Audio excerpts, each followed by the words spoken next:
దేవుని నామమునకు మహిమ కలుగునుగాక. అనుదిన పరిశుద్ధ గ్రంథ పఠనం. జనవరి 23. ప్రార్థన. దయగల తండ్రి, కృపగల దేవ, పరిశుద్ధుడా, నీకు వందనాలు, స్తోత్రాలు. నీ కృపలో జ్ఞాపకం చేసుకుని మరి ఒక నూతన దినము మా జీవితాల్లో ప్రవేశపెట్టినందుకు మీకు వందనాలు ప్రభువా. ఈ దినం వాక్యం చదువుతుండగా నీ ఆత్మతో నింపి నడిపించండి. ఆది నుంచి అంతవరకు మీరే తోడుగా ఉండమని, వినిన వాక్యాన్ని మా హృదయాల్లో ఫలింపు చేయమని యేసు క్రీస్తు అతి పరిశుద్ధ నామములో అడిగి వేడుకొనిచున్నాం మా పరమ తండ్రి. ఆమేన్. నిర్గమకాండము 17 నుండి 19 అధ్యాయములు. 17వ అధ్యాయము.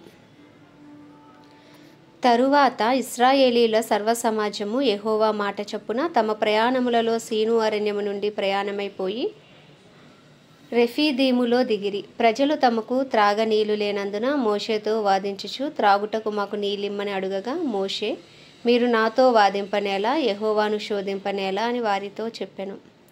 అక్కడ ప్రజలు నీళ్లు లేక దప్పికొని మోషే మీద సనుగుచు, ఇదెందుకు? మమ్మును, మా పిల్లలను, మా పశువులను దప్పిచేత చంపుటకు ఐగుప్తులో నుండి ఇక్కడికి తీసుకుని వచ్చితిరి అనిరి. అప్పుడు మోషే యెహోవాకు మొరపెట్టుచు, ఈ ప్రజలను నేనేమి చేయుదును? కొంతసేపటికి నన్ను రాళ్లతో కొట్టి చంపుదురనెను. అందుకు యెహోవా, నీవు ఇశ్రాయేలీల పెద్దలలో కొందరిని తీసుకొని ప్రజలకు ముందుగా పొమ్ము. నీవు నదిని కొట్టిన నీ కర్రను చేతపట్టుకుని పొమ్ము. ఇదిగో అక్కడ హోరేబులోని బండ మీద నేను నీకు ఎదురుగా నిలిచెదను. నీవు ఆ బండను కొట్టగా ప్రజలు త్రాగుటకు దానిలో నుండి నీళ్లు బయలుదేరునని మోషేతో సెలవీయగా, మోషే ఇశ్రాయేలీల పెద్దల కన్నుల ఎదుట అట్లు చేసెను. అప్పుడు ఇశ్రాయేలీలు చేసిన వాదమును బట్టి యెహోవా మన మధ్య ఉన్నాడో లేడో అని వారు యెహోవాను శోధించుటను బట్టి అతడు ఆ చోటికి మస్సా అనియు మెరీబా అనియు పేర్లు పెట్టెను. తర్వాత అమాలేకీయులు వచ్చి రెఫీదీములో ఇశ్రాయేలీలతో యుద్ధము చేయగా, మోషే యెహోషువతోను, మన కొరకు మనుషులను ఏర్పరిచి వారిని తీసుకుని బయలువెళ్ళి అమాలేకీయులతో యుద్ధము చేయము. రేపు నేను దేవుని కర్రను చేతపట్టుకుని ఆ కొండ శిఖరము మీద నిలిచెదనెను. యెహోషువ మోషే తనతో చెప్పినట్లు చేసి అమాలేకీయులతో యుద్ధమాడెను. మోషే, అహరోను, హూరు అనువారు ఆ కొండ శిఖరం ఎక్కిరి. మోషే తన చెయ్యి పైకెత్తినప్పుడు ఇశ్రాయేలీలు గెలిచిరి. మోషే తన చెయ్యి దింపినప్పుడు అమాలేకీయులు గెలిచిరి. మోషే చేతులు బరువెక్కగా వారు ఒక రాయి తీసుకుని వచ్చి అతడు దాని మీద కూర్చుండటకై దాన్ని వేసిరి. అహరోను, హూరులు ఒకడు ఈ ప్రక్కను ఒకడు ఆ ప్రక్కను అతని చేతులు ఆదుకొనగా అతని చేతులు సూర్యుడు అస్తమించు వరకు నిలకడగా ఉండెను.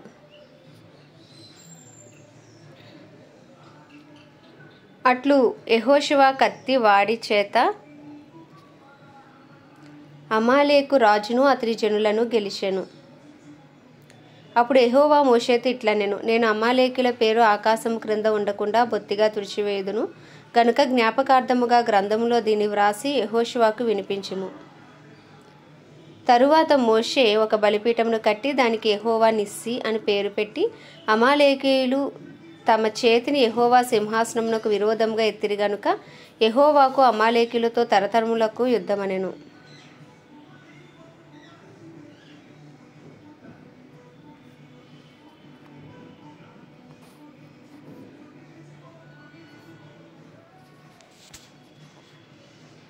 పద్దెనిమిదవ అధ్యాయము. దేవుడు మోషేకును తన ప్రజలైన ఇశ్రాయేలీలకును చేసినదంతయు యెహోవా ఇశ్రాయేలీలను ఐగుప్తు నుండి వెలుపలికి రప్పించిన సంగతియు మిద్యాను యాజకుడును మోషే మామయ్యునైన ఇత్రో వినినప్పుడు, మోషే మామయ్యైన ఇత్రో తన యొద్దకు పంపబడిన మోషే భార్య అయిన సిప్పోరాను ఆమె 2 కుమారులను తోడుకుని వచ్చెను. అతడు అన్యదేశంలో నేను పరదేశిని అనుకుని వారిలో ఒకనికి గెర్షోము అని పేరు పెట్టెను. నా తండ్రి దేవుడు నాకు సహాయమై ఫరో కత్తివాత నుండి నన్ను తప్పించును అనుకుని రెండో వానికి ఎలియేజరు అని పేరు పెట్టెను. మోషే మామయ్యని ఇత్రో అతని కుమారులిద్దరిని అతని భార్యను తోడుకొని అరణ్యములో దేవుని పర్వతము దగ్గర దిగిన మోషే వద్దకు వచ్చెను. ఇత్రో అను, నీ మామనైన నేనును నీ భార్యయు ఆమెతో కూడా ఆమె 2 కుమారులను నీ వద్దకు వచ్చి ఉన్నామని మోషేకు వర్తమానము పంపగా, మోషే తన మామను ఎదుర్కొనపోయి వందనము చేసి అతను ముద్దు పెట్టుకొనెను. వారు ఒకరి క్షేమం ఒకరు తెలుసుకుని గుడారంలోనికి వచ్చిరి. తర్వాత మోషే యెహోవా ఇశ్రాయేలీల కొరకు ఫరోకును ఐగుప్తీయులకును చేసినదంతయు త్రోవలో తమకు వచ్చిన కష్టము యావత్తును యెహోవా తమను విడిపించిన సంగతియు తన మామతో వివరించి చెప్పెను. యెహోవా ఐగుప్తీయుల చేతిలో నుండి విడిపించి ఇశ్రాయేలుకు చేసిన మేలంతటిని గూర్చి ఇత్రో సంతోషించెను. మరియు ఇత్రో ఐగుప్తీల చేతిలో నుండి ఫరో చేతిలో నుండి మిమ్మల్ని విడిపించి ఐగుప్తీల చేతి క్రింద నుండి ఈ ప్రజలను విడిపించిన యెహోవా స్తుతింపబడునుగాక. ఐగుప్తీయులు గర్వించి ఇశ్రాయేలీల మీద చేసిన దౌర్జన్యమును బట్టి ఆయన చేసిన దాన్ని చూచి యెహోవా సమస్త దేవతల కంటే గొప్పవాడని ఇప్పుడు నాకు తెలిసినదనెను. మరియు మోషే మామయ్యని ఇత్రో ఒక దహన బలులను దేవునికి అర్పింపగా అహరోనును ఇశ్రాయేలీల పెద్దలందరూ మోషే మామతో దేవుని సన్నిధిని భోజనము చేయవచ్చిరి. మరునాడు మోషే ప్రజలకు న్యాయము తీర్చుటకు కూర్చుండగా ఉదయం మొదలుకుని సాయంకాలం వరకు ప్రజలు మోషే యొద్ద నిలిచి ఉండిరి. మోషే ప్రజలకు చేసినదంతయు అతని మామ చూచి, నీవు ఈ ప్రజలకు చేయుచున్న ఈ పని ఏమిటి? ఉదయం మొదలుకుని సాయంకాలం వరకు నీవు మాత్రము కూర్చుండగా ప్రజలందరూ నీ యొద్ద నిలిచి ఉండనేలా అని అడుగగా, మోషే దేవుని తీర్పు తెలుసుకొనుటకు ప్రజలు నా యొద్దకు వచ్చెదరు.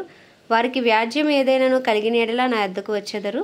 నేను వారి విషయము న్యాయము తీర్చి దేవుని కట్టడలను ఆయన ధర్మశాస్త్ర విధులను వారికి తెలుపుచున్నానని తన మామతో చెప్పాను.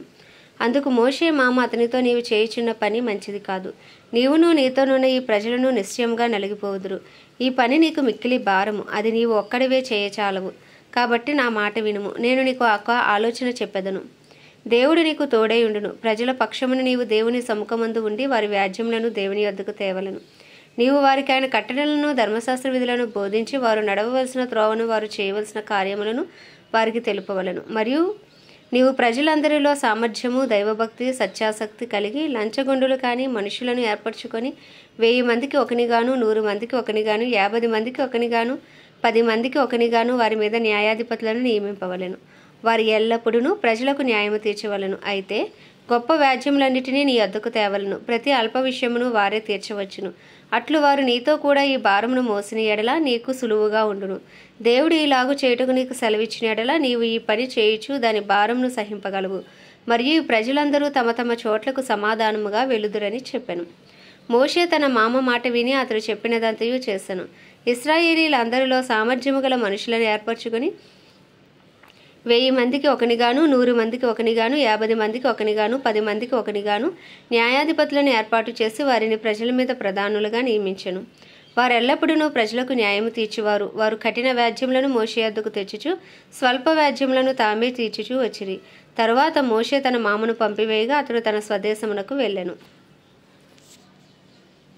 19వ అధ్యాయము. ఇశ్రాయేలీలు ఐగుప్తు దేశం నుండి బయలుదేరిన 3వ నెలలో వారు బయలుదేరిన నాడే 3వ నెల ఆరంభించిన దినమందే వారు సీనాయి అరణ్యమునకు వచ్చిరి. వారు రెఫీదీము నుండి బయలుదేరి సీనాయి అరణ్యమునకు వచ్చి ఆ అరణ్యమందు దిగిరి. అక్కడ ఆ పర్వతం ఎదుట ఇశ్రాయేలీలు విడసిరి. మోషే దేవుని యొద్దకు ఎక్కిపోవగా యెహోవా ఆ పర్వతము నుండి అతని పిలిచి, నీవు యాకోబు కుటుంబీకులతో ముచ్చటించి ఇశ్రాయేలీలకు తెలపవలసినదేమనగా, నేను ఐగుప్తీయులకు ఏమి చేసి తినో మిమ్మును గద్దరెక్కల కింద మోసిన యొద్దకు మిమ్మును ఎట్లు చేర్చుకుంటునో మీరు చూచితిరి.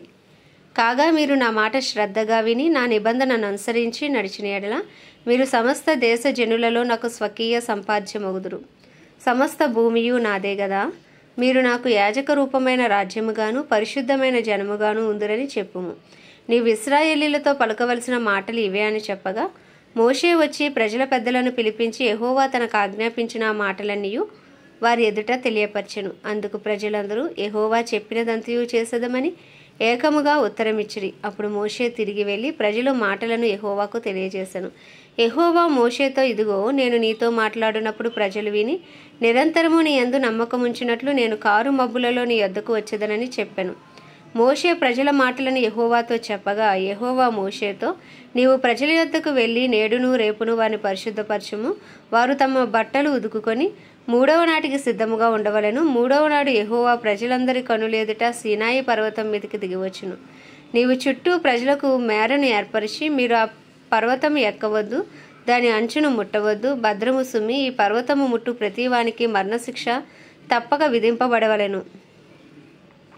ఎవడునూ చేతితో దాన్ని ముట్టకూడదు. ముట్టినవాడు రాళ్లతో కొట్టబడవలెను లేక పొడవబడవలెను. మనుష్యుడు గాని మృగము గాని బ్రతకకూడదు. బూరధ్వని చేయునప్పుడు వారు పర్వతం యొద్దకు రావలెననెను.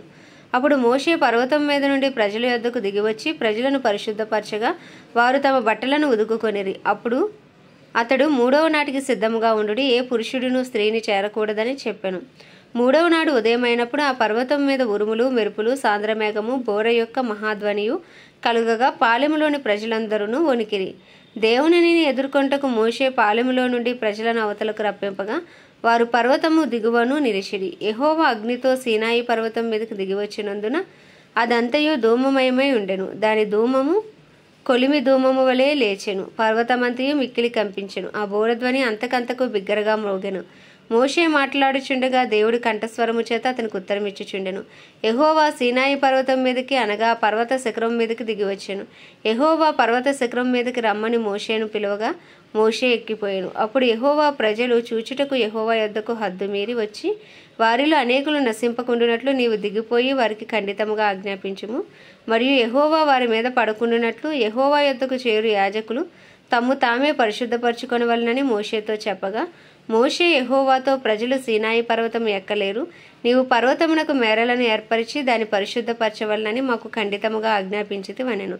అందుకు యెహోవా నీవు దిగి వెళ్ళుము, నీవును నీతో అహరోనును ఎక్కి రావలెను. అయితే యెహోవా వారి మీద పడుకుండునట్లు యాజకులను ప్రజలను ఆయన యొద్దకు వచ్చుటకు మేరను మేరకూడదు. ఆయన వారి మీద పడునేమో అని అతనితో చెప్పగా మోషే ప్రజల యొద్దకు వెళ్ళి ఆ మాట వారితో చెప్పెను. ఆమెన్. దేవుడి పరిశుద్ధ వాక్యము మన వినికిడిలో దీవించును గాక. ఆమెన్. ప్రార్థన. దయగల తండ్రి, కృపగల దేవ, పరిశుద్ధుడా, నీకు వందనాలు, స్తోత్రాలు. జీవాధిపతి, న్యాయాధిపతి, మృత్యుంజయుడ, మహాగణుడా, మహిమా ఘనతకు అర్హుడా, యోగ్యుడా, పూజుడా, కనికర సంపన్నుడా, నీకు వందనాలు, స్తోత్రాలు, స్తుతులు చెల్లించుకుంటున్నాం ప్రభువా. గడిచిన దినములు నీ కృపలో జ్ఞాపకం చేసుకుని ప్రభువా నాయనా నీ ఉచితమైన ప్రేమను బట్టి నాయన మమ్మల్ని మరి ఒక దినంలోకి ప్రవేశపెట్టినందుకు మీకు వందనాలు ప్రభువా. అయ్యే ఈ దినమంతా మమ్మల్ని బలపరచండి ప్రభువా. నీ ఆత్మతో నింపి నడిపించండి. నీకు ఇష్టం లేని క్రియలు మాలో లయపరచండి. నీకు ఇష్టలుగా నీ హృదయానుసారులుగా ఈ దినమంతా జీవించే భాగ్యం మాకు దయచేయండి. మా ప్రవర్తన అంతటిపైన నీ అధికారానికి ఒప్పుకున్నట్లు నీ కృపను మాకు అనుగ్రహించండి. మా అనుదిన పాపములు దయతో క్షమించండి ప్రభు. ఇప్పటి వరకు మేము చేసిన ప్రతి అపరాధమును నీ రక్తంతో కడిగి పరిశుద్ధపరిచి పవిత్రపరిచి మీ ముందు నిందారహితంగా నిలవబెట్టండి. మా కుటుంబస్తుల పాపములు సైతం దయతో క్షమించండి ప్రభు. ఇదిగో వాక్యం వినిచిన ప్రతి బిడ్డని మీరు బలపరచండి, దర్శించండి. వినిన వాక్యం హృదయాల్లో ఫలింపు దయచేయండి. మంచి నేల పండు విత్తనం ఫలించినట్లు ఫలింపు దయచేయండి ప్రభు. నాయనా నీకే వందనాలు, స్తోత్రాలు ప్రభు. ఇజ్రాయేల్ ప్రజలను ఐగుప్తు నుండి నడిపించి అనేక అద్భుతాలు సూచక్రియలు చేయొచ్చు ప్రభు. ఇదిగో బండ నుండి నీళ్లను ప్రవహింపచేసిన దేవుడవు తండ్రి, నీకు వందనాలు, స్తోత్రాలు. గొప్ప దేవుడా నీకు వందనాలు నాయన. అయ్యా తండ్రి నాయనగా వాక్యము ద్వారా మా విశ్వాసంలో మేము బలపరచబడినట్లు నాయన మా మనోనేత్రాలు ఇంకను తెరవండి. వినిన వాక్యాన్ని మా హృదయాల్లో ఫలింపు దయచేయండి. వాక్యానుసారమైన జీవితాలు మాకు దయచేయండి. నీ కట్టడలను నీ విధులను నాయన మేము గైకొనుచు నీకు ఇష్టలుగా నాయన అయ్యా నీ చిత్తము నెరవేర్చువారుగా మమ్మల్ని బలపరచమని మరొకసారి నీ సన్నిధిలో ప్రార్థిస్తున్నామయ్యా. అయ్యా మా పట్టణాన్ని, మా ప్రాంతాన్ని నాయన మా పట్టణాన్ని అలాగే ప్రభా మా దేశాన్ని మీరు దర్శించండి, రక్షించండి. కడవరి వర్షమే మీరు దిగిరండి, కడవరి ఉజ్జీవాన్ని రగిలించండి ప్రభు. ఇజ్రాయెల్ దేశాన్ని జ్ఞాపకం చేసుకోండి. ఇజ్రాయెల్ సరిహద్దుల్లో సమాధానం ఉంచండి. ఇజ్రాయెల్ ప్రజలకు క్షేమం అనుగ్రహించండి. ఇజ్రాయెల్లో నీ చిత్తము జరిగించమని ప్రార్థిస్తున్నామయ్యా. అయ్యా ఈరోజు థాయిలాండ్ దేశం కొరకు ప్రార్థిస్తున్నాం. థాయిలాండ్ దేశంపై నీ కృప కలుగును గాక, నీ కనికరం దిగి వచ్చును గాక, ప్రజల మనోనేత్రాలు తెరవబడును గాక, హృదయం తెరవబడును గాక. థాయిలాండ్లో ఒక గొప్ప ఉజ్జీవం నిశ్చయంగా యేసు నామములో రగులు కొనును గాక. అక్కడ నీ ఆత్మ కార్యం యేసు నామంలో జరుగును గాక అని ప్రార్థిస్తున్నాం. ప్రపంచ దేశాలన్నింటినీ వాటిని పరిపాలిస్తున్న రాజులు, వారి కింద పనిచేస్తున్న అధికారులకు నీ కృప కలుగును గాక. నీతి న్యాయంతో పరిపాలించడం కావాల్సిన జ్ఞానము, తెలివి, వివేచన మీరు దయచేయండి. అందరికీ అంతటా రక్షణ దయచేయండి. ఏ ఒక్క ఆత్మ నశించిపోకుండా అందరికీ అంతటా సువార్త అందించబడినట్లు అనేక మంది అపోస్తులను, ప్రవక్తలను, కాపర్లను, సువార్థికులను, ఉపదేశకులను మీరు లేపమని ప్రార్థిస్తున్నాం. తండ్రి నీకు వందనాలు, స్తోత్రాలు, స్తుతులు చెల్లించుకుంటున్నాం. క్రైస్తవులందరినీ రూపాంతరపరిచి నీ రూపులోకి మార్చండి. ఆత్మ అనుగ్రహించి ఏకత్వం దయచేయండి. డినామినేషన్స్ భేదం తొలగించండి. దైవజనులందరినీ మీ హస్తాలకు అప్పచెప్పుకుంటున్నాను. కాపుదల భద్రత, ప్రయాణాల్లో రాకపోకలోని కాపుదల భద్రత దయచేయండి. నిలబడిన ప్రతి చోట ధైర్యంతో వాక్యంను బోధించి వాక్శక్తిని వారికి అనుగ్రహించమని ప్రార్థిస్తున్నాం. తండ్రి వారి కుటుంబాలన్నింటినీ రక్త ప్రోక్షణ కింద ఉంచండి ప్రభు. వారి అవసరతలన్నీ నీ మహిమేశ్వరంలో తీర్చమని ప్రార్థిస్తున్నాయినా అయ్యా. ఈ చిన్న ప్రార్థన మనవి నీ పాద సన్నిధికి చేర్చుకోమని యేసుక్రీస్తు అతి పరిశుద్ధ నామములు అడిగి వేడుకొనిచున్నాం మా పరమ తండ్రి. ఆమెన్. పరలోకమందున మా తండ్రి, నీ నామం పరిశుద్ధపరచబడునుగాక, నీ రాజ్యము వచ్చునుగాక, నీ చిత్తము పరలోకమందు నెరవేర్చబడుచున్నట్లు భూమి యందును నెరవేర్చబడునుగాక. మా అనుదిన ఆహారం మాకు నేడు దయచేయము. మా ఇలా అపరాధము చేసిన వారిని మేము క్షమించిన ప్రకారం అపరాధములను క్షమించి మమ్మల్ని శోధనలోకి తేక ప్రతి కీడు నుండి తప్పించమని ప్రార్థిస్తున్నాం తండ్రి. ఎందుకంటే రాజ్యము, మహిమయు, బలమును నీవే ఉన్నవి. Amen, amen, amen. ప్రభు యేసు రక్తమే జయం, ప్రభు యేసు వాక్యమే విజయం, ప్రభు యేసు నామములో సంపూర్ణ విజయము కలుగునుగాక. ఆమెన్.